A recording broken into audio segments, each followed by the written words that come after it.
خوش ہونا اس ذہنی کیفیت کا نام ہے جب ہمیں ساری دنیا اچھی لگ رہی ہوتی ہے، منفی سوچیں ہم سے دور ہوتی ہے اور ہم زیادہ صحت مند محسوس کر رہے ہوتے ہیں۔ دوستو، نفسیات کے ماہرین نے خوش رہنے کے لیے انسانوں کو چند اصول بتائے ہیں۔ اگر ان پر عمل کیا جائے تو شاید خوشی نامی تتلی آپ کے گرد منڈلانا شروع کر دے۔ نمبر 1 پر ہے دوستو، مثبت سوچ۔ اگر آپ لمبے عرصے کے لیے خوش رہنا چاہتے ہیں تو مثبت سوچ کو اپنائیں۔ ہر منفی سے منفی بات سے بھی مثبت پہلو نکالنے کی عادت اپنائیں۔ روزانہ کم از کم 40 دن تک اپنی زندگی کا 1 سے 2 منٹ جائزہ لے اور اس کے لیے 3 مثبت پہلو نکالے۔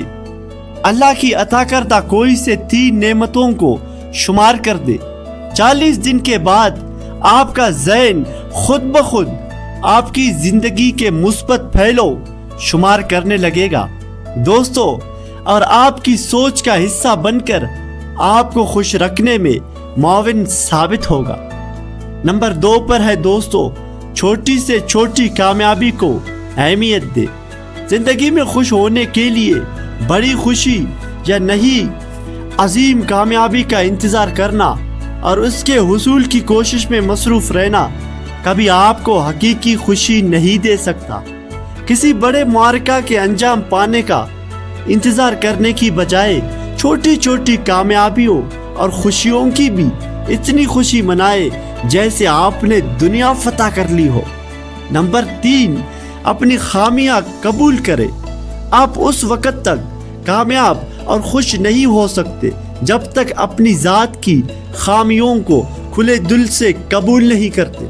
دوستو، دنیا میں کامیاب انسان صرف حضرت محمد صلی اللہ علیہ وآلہ وسلم ہے، باقی سب خوبیوں اور خامیوں کا مجموعہ ہے۔ اپنی خامیاں تسلیم کر کے ان کی اصلاح کی کوشش کرے، کیونکہ آپ کو اس کوشش کا بھی اجر ملے گا۔ نمبر 4، اپنی مرضی کا کام منتخب کرے۔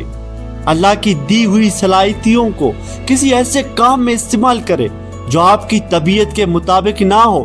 ہمیشہ اپنی دلچسپی کا شعبہ منتخب کرے تاکہ آپ اس کا حق ادا کر سکے۔ نمبر 5، حال میں زندگی گزارے۔ خوش رہنے کے لیے ضروری ہے کہ ماضی کی تلخیوں کو بھلا دیا جائے اور مستقبل کے لیے اللہ پر بھروسہ کیا جائے۔ جن چیزوں کو بدلنا آپ کے بس میں نہیں ہے انہیں فراموش کر دے۔ آج آپ کے ہاتھ میں ہے، اس لیے آج میں رہنے کی عادت بنائے۔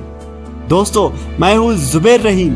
اگر آپ میرے چینل پر نئے ہیں تو چینل کو سبسکرائب کر دیں۔